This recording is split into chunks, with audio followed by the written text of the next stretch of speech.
my love life. This video is sponsored technically by Purposely Costume. As you can see, the beautiful like print on the wall.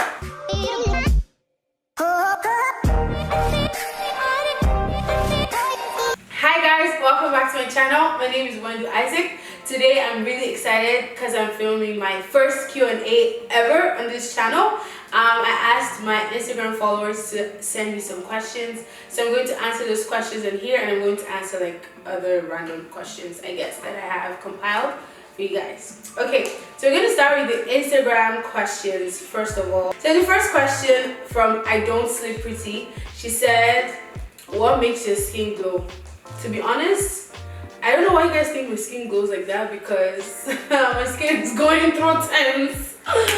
But I really am trying to do like good skincare. I follow like the Korean skincare regimen, and so like moisturizer, cleanse, tone, treat, all of that. I will do a skincare routine on this channel very soon. I did one, but it flopped. And I guess just the glory of the Lord. What can I say? Moving on, Laura kind of asked how are things in Ottawa. Technically, I'm no longer in Ottawa. Just a few minutes away from Ottawa. So things are well where I am. Things are really well. We just moved to a new place. Actually, it's really beautiful. I'm going to do like a house tour and post it here so you guys can see. We're surrounded by trees and it's beautiful. The sun is so bright here and there are black people everywhere. Gotta love my life. Okay, someone asked my love life.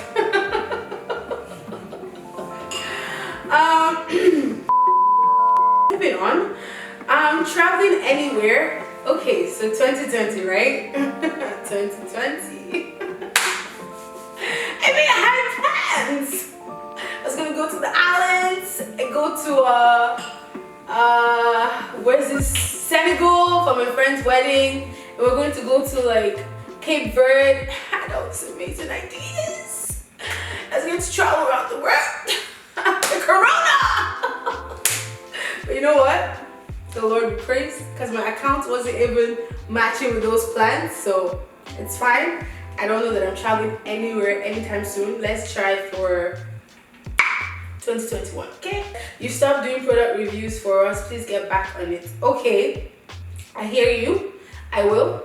I'm actually going to review 2 products, a brush set and a makeup palette. I'm really like an eyeshadow palette. Looking forward to that, guys. Okay, how much do you love me? Sefaka. I love you, Stephanie. What keeps you going? To be honest, it has to be my community, because there's so many times that I have definitely thought about quitting, especially like technically they say don't look at numbers, la la la, but then I look at the numbers and I'm like they don't seem to be increasing. I really need the numbers to increase, but it's not going anywhere. And so like when I'm having those moments of like doubt and despair and all of that, you guys don't see it, but like my community sees it and they support me. They're like, no, you're doing great, you're doing amazing. I actually just went through the process of rebranding my page, and my friend Naomi helped me out a lot. I'm going to include her Instagram page here. She's amazing. She helped me with rebranding. Like, so I have amazing people behind who support me, and that's how I keep going, to be honest. And also like people who pray for me as well. So Safaka asked, when did you get saved and what happened? So okay, this how am I going to start the story? So first of all, I grew up in a Christian family, right? I've been Christian all my life, and as a typical, let me not group every other person that grew up in a Christian family, because this is just my story. I was a Christian, but I was still living in sin, right? So I think my journey of being saved, if I'm being honest, is when I came to Canada. I think God knew that it was important for me to be separated just from the culture of the kind of Christianity that I was exposed to back home, where a lot of people are going to church, but they think it's okay to still do ABC and say, oh yeah, it's not realistic for us not to do this because the Bible said it. Like, this is 2018 or 2017 or whatever. So like they'll have all this cherry picking, Christianity that they were doing then. Not to say that that was entirely the reason why I was living in me. I was just struggling with my own things, and the Lord had to just bring me here and help me stay with like people, like be around people who were so driven and so passionate and so committed that their Christianity looked almost completely different from what I knew. And that's when the journey started. So that was in 2016 when I came to Canada, but then it didn't really kick off, or I didn't start noticing it until like 2018. I remember that we did this course in church. I think it's called Alpha, and it was just basically like teaching the basics of Christianity.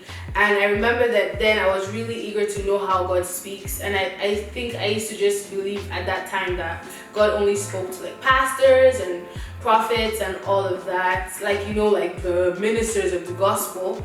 But then through that teaching, I remembered like learning that God speaks to all his children. And I had experiences obviously in my walk like years ago where God would speak to me and it would be like really clear. Even one time it was in the middle of a simple act. Story for another day. But I started learning more about God, and I just remember that there was this particular sin that I was struggling with.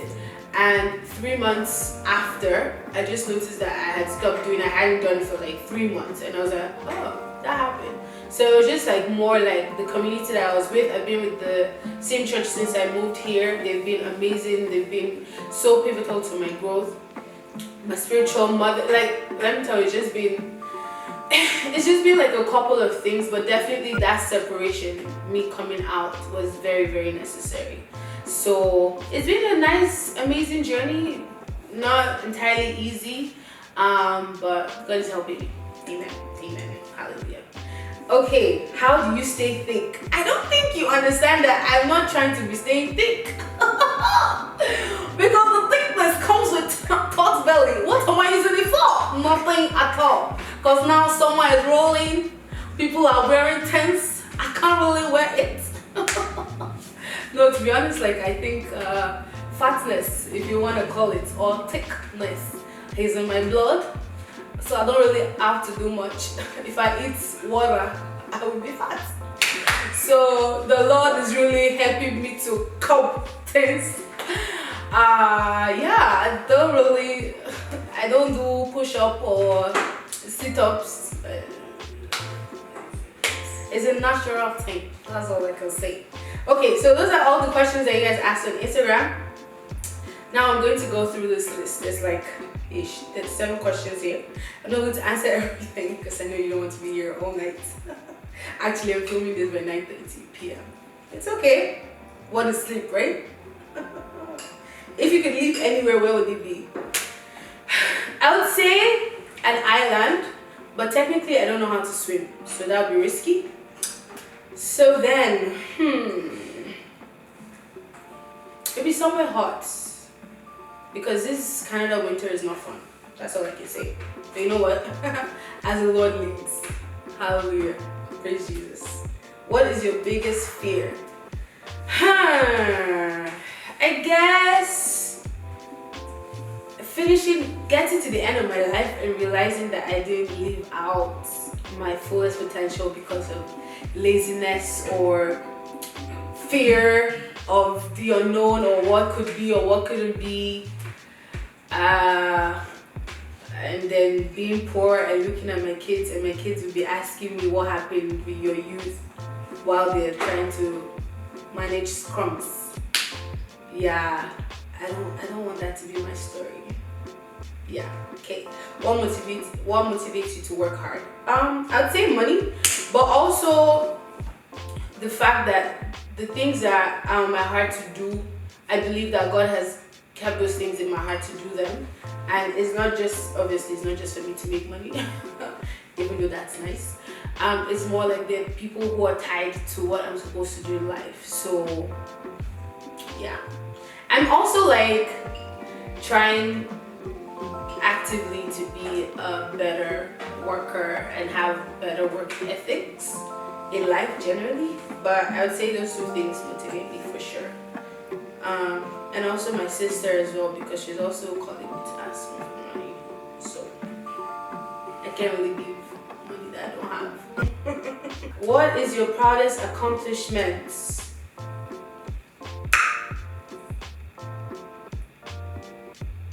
Ish. I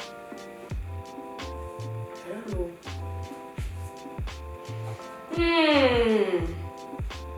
Try not to say something cheesy. To be honest, I want to say maybe my relationship with God, like where it is at right now. Obviously, I haven't gotten anywhere close to where I'll be when I die because like there's no arrival point.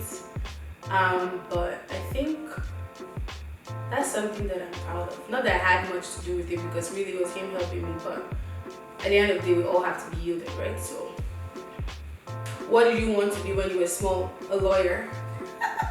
Let's all laugh at that. I don't like to read like that. What would you sing at karaoke night? Okay, so when I used to go to karaoke bars, I think I used to like Eminem's I'm Not Afraid. Oh, I knew all the lines, all the lyrics. I can't say that I do now, but yeah, that would be me. No. Maybe let me just give you a clip. I'm not afraid. Lyrics. Okay. Eminem. Come on. Okay. You can try and rig my lyrics off of this paper before I lay 'em, but you won't take this thing out this words before I say 'em, cause ain't no way I'ma let you stop me from cussing me. And when I say I'ma do something, I do it. I don't give a damn what you think. I'm doing this for me, so the feeling beans, I'm gassed up. Everything's just stopping me. I'ma be what I set out to be without a doubt, undoubtedly. And all those who look down on me, I'm tearing down your balcony. No ifs and no buts, don't try to ask me why or how can he. From infinite down to the last out. It's okay. Thank you. Thanks for coming to my karaoke. Oh, wow. If you could only eat one meal for the rest of your life, what would it be? Yam? Who's your favorite author? I don't read that much. Don't need to have one. Let's say the Holy Spirit. Have you ever had a nickname? What is it? Yes, they used to call me Don Ice. So I used to be a tomboy when I was in... The irony of life. I used to be a tomboy when I was in high school into like the first year of university. And so ICE is my, the acronym of all my names. My last name, my middle name, and my first name. And Don was just like, you know, like a Don, you know, like a G, you know? So that was my nickname. But don't let it get out of this space. Do you like or dislike surprises? Why or why not? I don't think I dislike them. It just has to be really good. Who would you want to be stranded with on a deserted island? My husband, when I get married. How would your friends describe you? Minister of Entertainment. What are your hobbies? Watching K-drama. Gisting with my friends and sister. How long does it take you to get ready in the morning? It depends on where we're going. What's your favorite fast food chain? I'm not really a fast food person like that, so... Okay, actually, I like McDonald's, McFlurry, and fries. Okay, but I can't say that's my favorite fast food chain, but I like the fries. What's your favorite movie? I don't think this is my favorite, but it is... I would say one of them would be... What's this one that Patrick Dempsey was in? Maid of Honor. Yeah, that's one of my favorite movies. What was your favorite subject in school? Mathematics. Are you an introvert or an extrovert? Oh, I am like an ambivert. On a scale of 1 to 10, how funny would you say you are? I don't think I'm funny. It just happens. How many languages do you speak? English. I mean, technically I speak Igbo, but my dad will choose to differ. So English, let's say 1. Who is the most intelligent person you know? My dad. Who knows you the best? Jesus. And there you have it. That's the end of our Q&A. Thank you for coming to my TED Talk. Thank you for coming to this amazing time. I mean, I had so much fun. I hope you guys had fun. Let me know in the comments if you enjoyed this video, if you like this type of videos and I can do more for you. Don't forget to share, like, subscribe, all that fun stuff. And I'll see you in my next video. Bye!